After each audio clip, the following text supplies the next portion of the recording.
दिनांक 9 नवंबर को महानगर अमरावती स्थित रुक्मणी नगर में EPS 95 संघर्ष समिति के महासचिव राजावत का आगमन हुआ, जहां 4 नवंबर को सर्वोच्च न्यायालय ने EPS 95 पर दिए निर्णय की जानकारी देते चर्चा की गई। अनेक लोगों सह एडवोकेट कविश डांगे, सरदार साहब पेंडारी, अशोक थेटे, अशोक टेम्बरे, विजय बुटोलिया, ओंकार अंद्रे आदि सभ्यों ने सभा में शिरकत करते पेंशन विषय पर विस्तृत चर्चा की गई। समाचार संकलन अशोक भाई जोशी।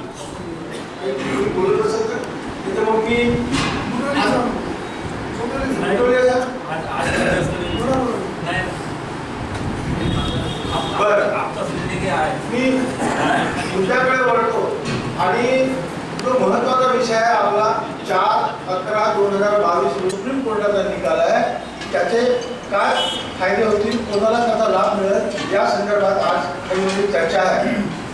हाही विषय आहे। तर मी सर्वप्रथम आपल्या व्यासपीठावर बसलेली जे मंडळी आहेत त्यांचं परत एकदा स्वागत करतो आणि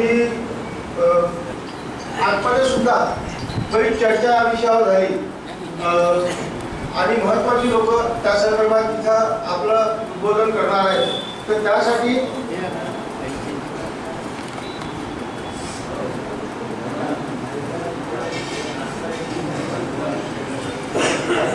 पेंढारीची एसटी महामंडळात आपले अनिलजी त्यापूर्वी आपल्या उपस्थितांपैकी सुद्धा कोणाला आपलं काही मनोगत व्यक्त करायचं असेल, संघटनेचे प्रतिनिधी असतील कोणी, तर त्यांना मी विनंती करतो की त्यांनी येऊन आपलं ते मत मांडू शकतात।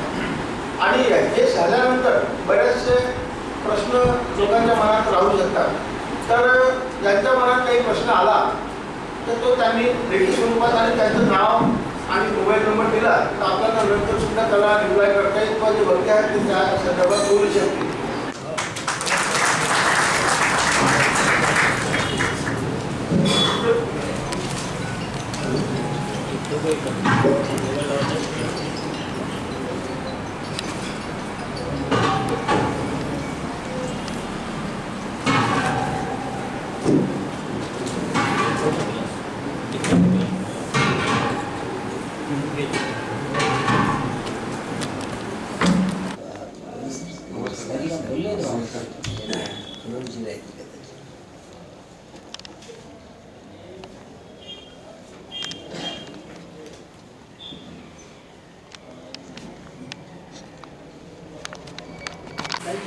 हाँ, मैं Kavish Dange, national education committee का लीगल एडवाइज़र, और आज जो हम मीटिंग ले रहे हैं तो सुप्रीम कोर्ट का जो डिसीजन लगा 4 नवंबर 2022 को,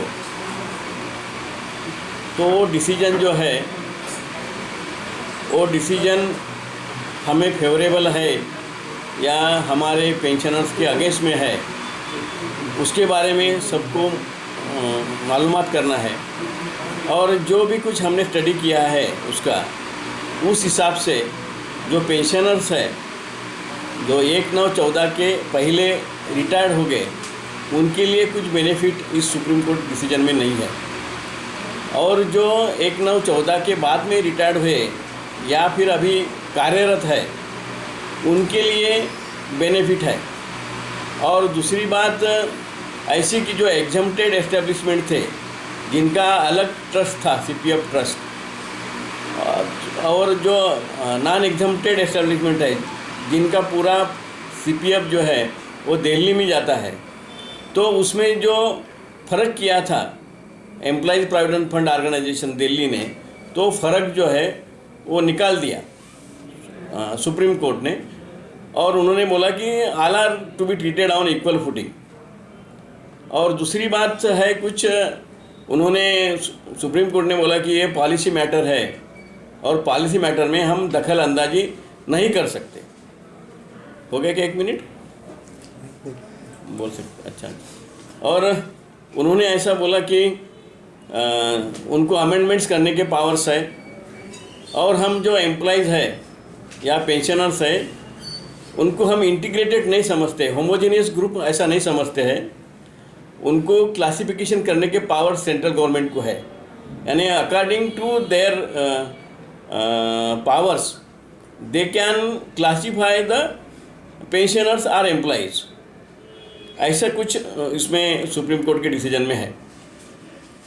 और दूसरी बात, उन्होंने आरसी गुप्ता का जो केस है जिसमें higher pension on actual salary का जो प्रावधान किया था आरसी गुप्ता के सुप्रीम कोर्ट के केस में, वो उसको अपहोल्ड किया। यानी उन्होंने ऐसा बोला कि आरसी गुप्ता का जो केस है वो बराबर है, और उसके हिसाब से ये जो पेंशनर्स है और एग्जिस्टिंग एम्प्लॉयज़ है उनको ज़्यादा पेंशन के लिए ऑप्शन दे सकते हैं। उन्होंने उसके लिए 4 महीने की मोहलत दी है। 4 महीने में पेंशन का क्या उसको क्या बोल सकते हैं, पेंशन का जो ऑप्शन है वो देना चाहिए। 4 महीने की मुद्दत दी है, और वो जो मुद्दत थी वो तो ख़त्म हो गई थी, लेकिन सुप्रीम कोर्ट ने अपने पावर में जो कॉन्स्टिट्यूशन ऑफ इंडिया में आर्टिकल 140 है, 142 है, उसमें उनको पावर्स है, और उस पावर्स के हिसाब से उन्होंने 4 महीने की मोहलत दी है। 4 महीने में ऑप्शन देने का है। और EPFO जो है, एम्प्लॉयज़ प्रोविडेंट फंड ऑर्गेनाइजेशन, उनको 2 महीने की मुद्दत दी है कि 2 महीने में आपने सब ये फॉर्मेलिटीज़ कंप्लीट करना चाहिए, और लोगों को जो ऑप्शन देने का फॉर्मेट वगैरह है, बाकी चीज़ें हैं, पैसों का बंदोबस्त है, वो आपने 2 महीने में करना है। ऐसी कुछ लिस्ट उसकी है।